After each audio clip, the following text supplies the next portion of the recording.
எப்போதும் நைட்டு ஃபுல்லாக மாயாவும் பூர்ணிமா தான் பேசிகிட்டு இருப்பாங்க. இந்த முறை என்னன்னா ஒரு சின்ன சேஞ்ச்.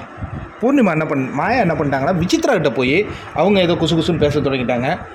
அதனால் இப்போ இவங்களுக்கு ஆள் இல்லை. இருக்கவே இருக்குது ஒரு ஆளுன்னு சரவண விக்ரமோட பேசிகிட்டு இருக்காங்க. அப்போ அர்ச்சனா பற்றி பேச தொடங்குறாங்கங்க.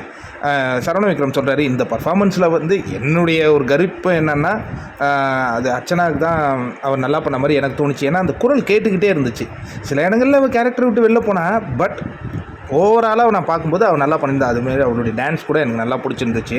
நம்ம அந்த மார்க்கு பார்க்கும்போது அது என்னன்னு தெரியலையே அப்படிங்கிற மாதிரி ஒரு விஷயம் சொல்கிறாரு.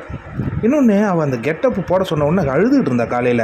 அதுதான் எனக்கு என்னன்னு புரியல, ஆனால் நல்லா பெர்ஃபார்ம் பண்ணா அப்படின்னு சரவண விக்ரம் சொல்கிறாரு. உடனே பூர்ணிமா சொல்கிறாங்க, எனக்கு தெரியும் அவங்க வில்லி தானே, அந்த வில்லி கேரக்டர் கொடுத்ததுனால அவங்க அது இது பண்ணியிருக்காங்க. அவங்களுக்கு ஒரு இமேஜ் இருக்குது போல இருக்குது வெளியில், வில்லி அப்படின்னு சொல்லிட்டு அதை மாற்றணும் தான் இங்கே வந்திருக்காங்க போல இருக்குது.